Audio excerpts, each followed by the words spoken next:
Assalamualaikum warahmatullahi wabarakatuh. Dalam kesempatan kali ini kita akan membahas tentang salah satu materi basis data yang ada di kelas 11, yaitu membuat tabel dan menginputkan data. Ini adalah tujuan pembelajarannya. Bahasan yang pertama adalah tentang struktur basis data. Struktur basis data ini terdiri dari 3, yaitu field, record, dan tabel. Berikut adalah pengertian dari 3 struktur tabel tersebut. Field merupakan kumpulan dari karakter yang membentuk satu arti, sedangkan record merupakan kumpulan field yang sangat lengkap dan biasanya dihitung dalam satu baris atau dibaca dalam satu baris. Sedangkan tabel merupakan kumpulan dari beberapa record dan juga field yang berbentuk kolom dan baris. Berikut adalah gambaran dari ketiga struktur tabel tersebut. Dalam gambar ini digambarkan 3 struktur tabel tersebut. Yang pertama, di dalam database tersebut terdapat beberapa tabel. Dalam beberapa tabel tersebut terdapat beberapa record, dan di dalam record tersebut terdapat beberapa field. Gambar berikutnya ini lebih jelas. Contohnya, di dalam database itu bisa terdapat beberapa tabel. Di dalam tabel ini terdapat beberapa record. Sekali lagi, record dihitung per baris. Jadi bisa dicontohkan dalam tabel ini terdapat 7 record. Nah, di dalam record ini terdapat 3 field. Sebagai contoh, di dalam record 104 Habibie Jakarta ini terdapat 3 field, yaitu 1004 Habibie dan Jakarta. Ini untuk menggambarkan field dan record. Sekali lagi, record dibacanya per baris, sedangkan field ini merupakan bagian dari record. Bahasan selanjutnya kita akan membahas bahasa pemrograman SQL. Secara garis besar, bahasa pemrograman SQL itu terbagi menjadi 3. Yang pertama ada DDL, ada DML, dan ada juga DCL. Perintah DDL merupakan perintah SQL atau yang berhubungan dengan pendefinisian suatu struktur database. DDL ini terbagi menjadi 4 kelompok. Ada create, ada drop, ada alter, dan ada rename. Berikutnya ada yang namanya DML. DML ini merupakan perintah SQL untuk memanipulasi atau mengolah data di dalam tabel.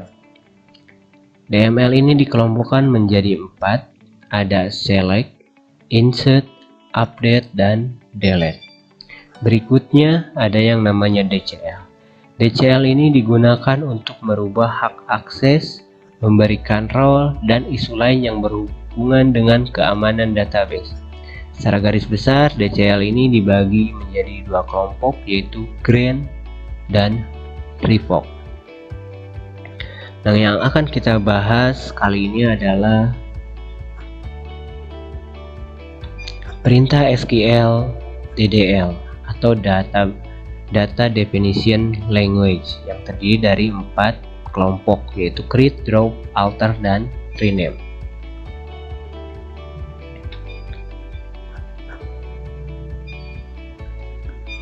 Yang pertama yaitu create. Create ini adalah untuk membuat. Create ini dibagi menjadi 2, yaitu create database dan create table. Untuk create database bisa dilihat contohnya. Create database spasi nama database. Sedangkan untuk membuat tabel menggunakan perintah create table spasi nama tabel diikuti dengan nama field beserta tipe data. Selanjutnya yang kedua adalah alter. Alter ini berfungsi untuk memodifikasi atau memanipulasi struktur tabel. Alter ini dibagi menjadi 3, ada alter table add, alter table modify, alter table drop column. Alter table add ini untuk menambahkan kolom tabel, sedangkan alter table modify ini untuk memodifikasi kolom tabel. Dan yang terakhir adalah alter table drop column. Ini berfungsi untuk menghapus kolom tabel. Penulisannya, ini contoh penulisannya. Untuk selanjutnya ada yang namanya rename. Rename ini berfungsi untuk merubah nama tabel.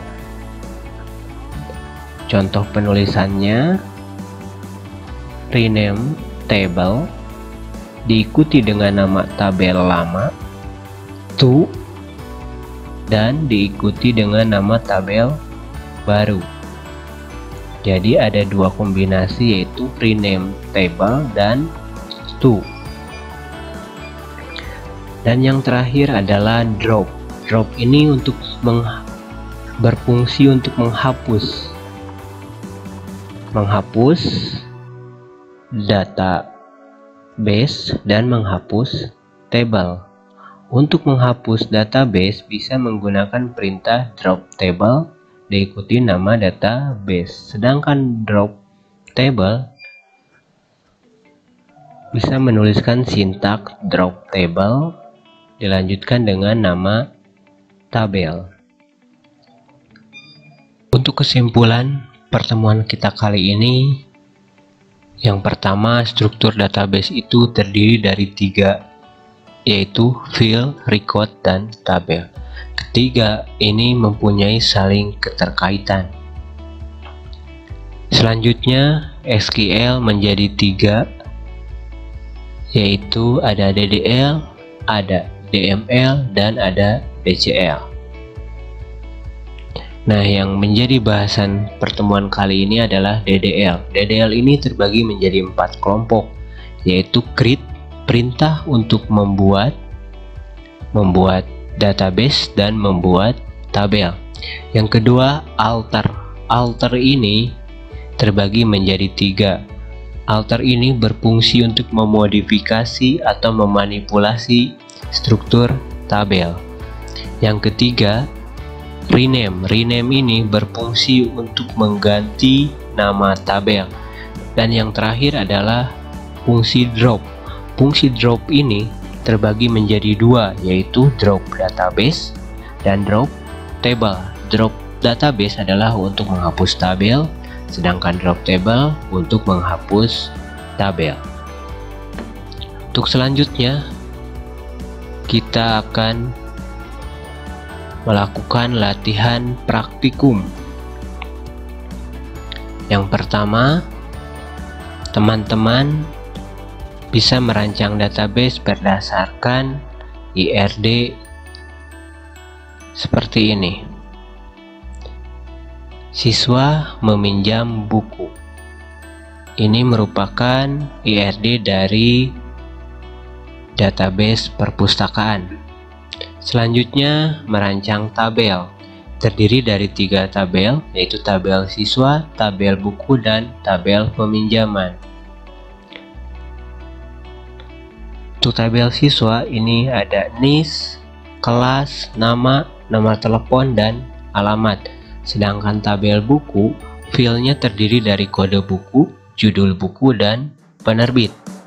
Dan yang terakhir, tabel peminjaman terdiri dari ID pinjam, tanggal pinjam, kode buku, NIS, dan tanggal pengembalian.